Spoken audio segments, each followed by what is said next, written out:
Hello guys, today dahil April na naman, sa aking portfolio sa Call Financial account, ito ay dividend season na naman.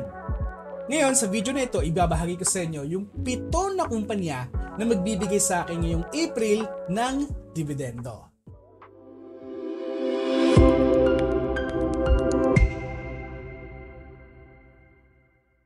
So ngayon nilista ko muna yung mga kumpanya na magbibigay sa akin ng dividendo ngayong April. So yun nga, 7 nga yung paparating na dividendo na makukuha ko ngayon. Nauunahin na natin ang pinakamababa na makukuha kong dividendo, which is dito sa GT Cap. So yung type ng dividend na makukuha ko dito ay cash dividend.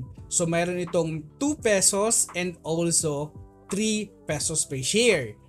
So matatanggap ko ito sa aking broker sa call sa April 16, 2025. Now dito sa GT Cap, na kung i-divide ko ang aking average price na nasa 518 divides sa makukuha kong dividendo, makakatanggap lamang ako ng yield na nasa 0.96%. As of today, sa GT Cap, loss pa rin ako ng 3.89% sa kabuuan dito, no?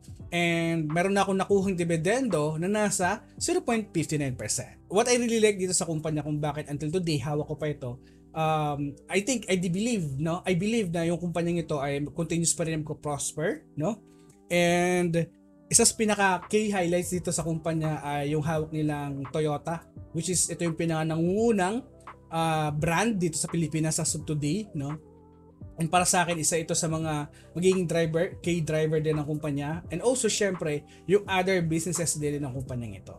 Now, yung susunod na kumpanya na magbibigay sa akin ng dividendo ay ang DMW. So, I think ang iba sa inyo hindi familiar dito, no? So, dito, ang DMW ay magbibigay ng 9 centavo per share. Matatanggap ko rin ito sa aking Call Financial sa April 29, 2025. Now, kung i-divide ko ang aking matatanggap na dividendo doon sa aking average price, meron akong yield na nasa 1.5% dito sa kumpanyang ito. Now, isa sa mga kadahilanan kung bakit gustong-gusto ko rin itong DMW today, no, ay maganda ang kanilang segment na pinagkukunan ng revenue. Maganda kumita ito pagdating sa real estate sector, no? Kaya meron pa rin akong ownership dito. However, itong kumpanyang ito, in terms of my all returns, down pa rin ako dito ng halos 20% sa kumpanyang ito. And ang nakuha ko ng dividendo dito ay nasa 4.37%. Ngayon, yung panglimang kumpanya na magbibigay sa akin ng dividendo ay ang GSMI, ang Ginebra San Miguel. Now, if you are going to focus guys, no, sa history natin sa GSMI, talagang gustong-gusto ko itong company kasi madali lang maintindihan. Maraming umiinom ng alak dito sa Pilipinas and also talagang merong brand recognition ng kumpanyang ito. So now, magbibigay sila ng dividendo na total of 4 pesos per share, tama ba? So tama, yes, 4 pesos per share kasi 1.5 and 2.5 pesos. So matatanggap ko ito sa April 4, 2025. So mamaya, no, I'm expecting na parating mamaya ang aking dividendo dito sa GSMI. Ngayon, ang aking average price dito sa GSMI ay nasa 108.55 pesos. Now, if we are going to divide yung aking makukuhang dividendo, makakatanggap ako ng yield na tumataginting na 3.68% sa kumpanyang ito. I think maganda na rin kahit paano, no, na mayroong ganito kalaking dividendo na makukuha sa GSMI. And also, consistent din ito nagbibigay ng dividendo sa kanyang mga shareholders as of today because maganda kanilang free cash flow in comparison to their dividend paid. So kung tutusin, kaya pa nila mag-increase ng dividendo sa kanyang mga shareholders. Pero ang ginagawa nila, no, hindi nila nilalakihan talaga yung dividendo na ibinibigay nila kasi yun nga, yung room for improvement and growth sa kumpanyang ito ay talagang meron pa. And also, napaka-brutal ng alcoholic industry dito sa ating bansa. And if you are going to focus, no, sa ibang mga stocks, talagang nagdidikdikan dito sa alak na ito, no, kasi marami ang kumukonsume ng alak sa ating bansa as of the moment, no. Now, ang GSMI ay ang aking total returns dito ay nasa 193% na. Ang aking dividendo na nakuha dito ay nasa 22% na sa kumpanyang ito. So for me, it is amazing na ganito na rin yung kalaki yung dividendo na kukuha ko dito sa kumpanyang ito. Ngayon guys, yung pang-apat na kumpanya na magbibigay sa akin ng dividendo ay itong Converge. So I'm very excited, no, kasi last year nagbigay sila ng dividendo na nasa 18 centavo lamang. Pero today, ito ay nasa 43 centavo na. So, more than double, no? Yung ibibigay nilang dividend. And para sa akin, I'm very, very excited, no? Kasi talaga nagbunga na yung ating pinaghirapan dito sa Converge. Now, itong Converge sa aking portfolio today, ang aking average price ay nasa 9.64 pesos per share. Now, kung i-divide natin ang makukuhang dividendo versus doon sa aking average price, meron akong makukuhang yield na nasa 4.46%. So para sa akin, malaki na agad, no, yung nakukuha kong dividendo sa kumpanyang ito. Ang aking total return sa kumpanyang ito ay nasa 97.71% na.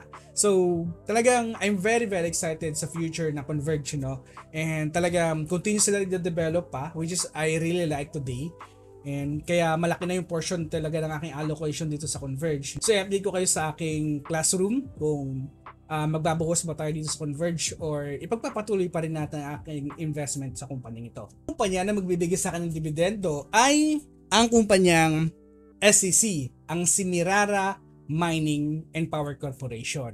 So dito sa kanilang dividendo, mayroon itong 75 centavo and also 1.25 pesos. So if we are going to sum up, mayroong 2 pesos per share na ibibigay ang SCC. Na isa sa mga kagandahan dito sa kumpanya, maliban sa maganda talaga ito magbigay ng dividendo, continue silang de-develop, naghahanap pa ng mga mining spot na pwede pagminahan dito sa Pilipinas. Now, ang pinaka-disadvantage naman syempre dito, maraming advocate na ayaw dito sa mga mining, no? Prone din kasi ang mga mining company sa regulatory ng government.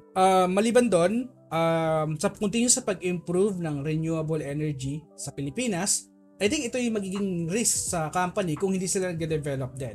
Good for them, itong SCC ay continuous din na nag-develop, nagre-research na mga renewable energy din para makapagbigay ng another source of revenue sa kanilang segment.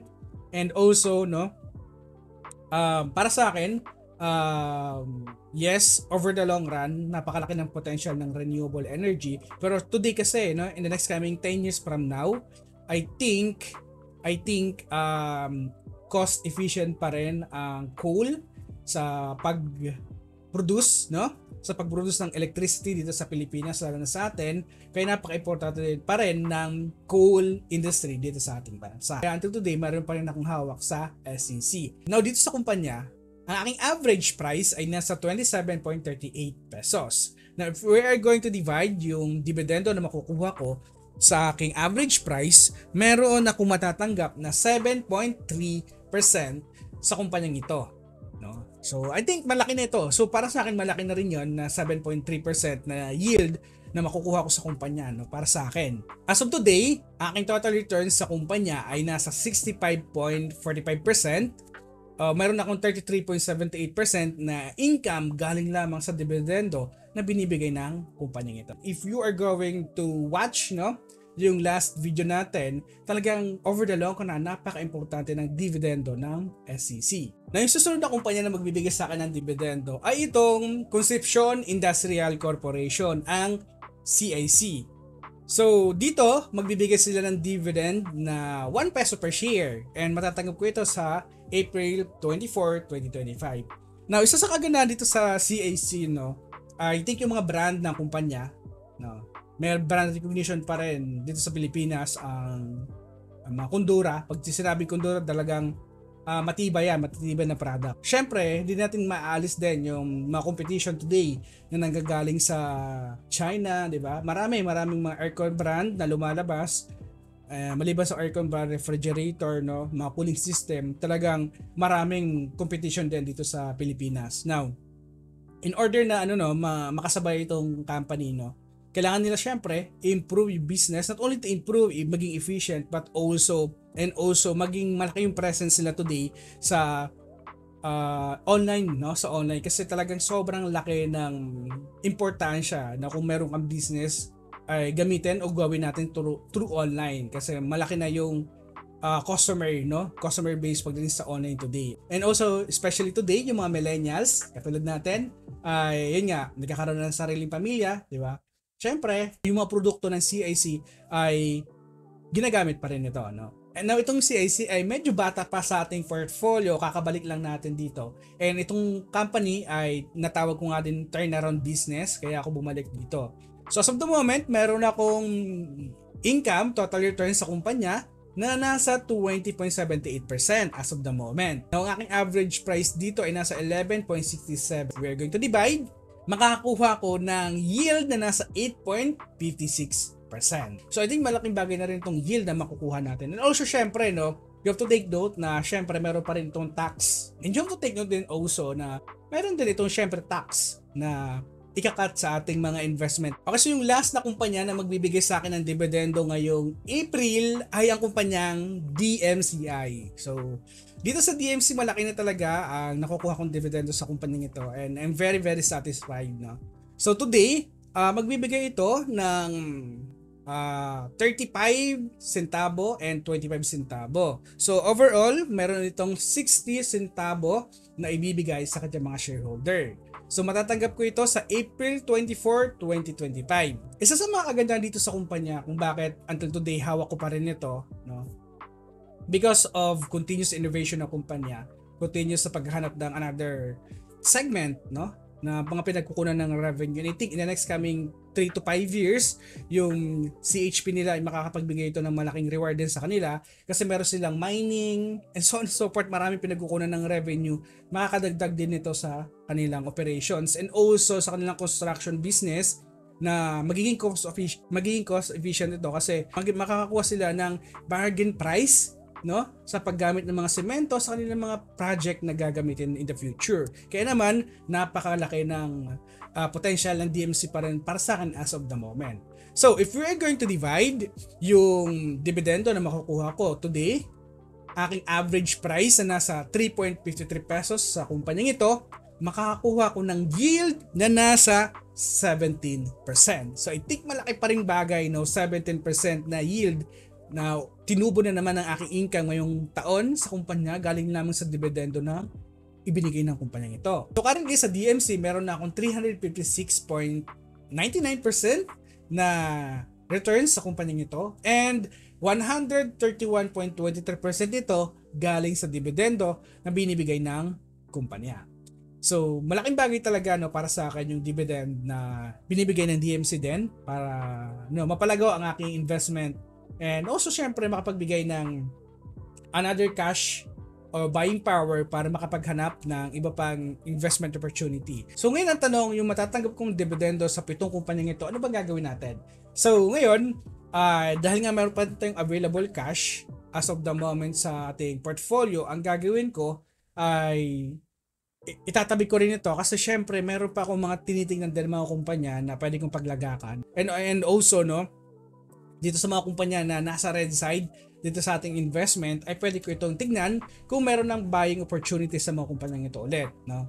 And yun nga, last February nakabilol tayo ng panibagong stocks and yun nga, nagmaterialize na rin yon ang ating investment dito. So that's around 31% na yung nilagaw ng ating investment noon na pinaglagakan kasi ito ay turnaround business din. And meron pa rin akong 3 na tinitingnan today na pwedeng paglagakan, and yun nga, pinafinalize ko pa rin kung paglalagakan ko ito. So yung mga binibili at binibenta kong kumpanya, pinapublish ko na dito sa ating community. So makikita mo lamang ito sa ating website. So nakakapag-login ka na, puntahan mo lamang itong invest chat and pindutin mo lamang yan. Makikita mo na yung mga buy transaction natin, yung mga buy and sell na transaction natin, and also yung mga tanong ng ating community subscribers, no. And also soon, yun nga, pinapublish na rin natin yung another update, no, major update natin dito sa ating website. So I'm very very excited na i-announce sa inyo, pero today, so excited lamang ako na i-share sa inyo yung aking bagong update sa ating website.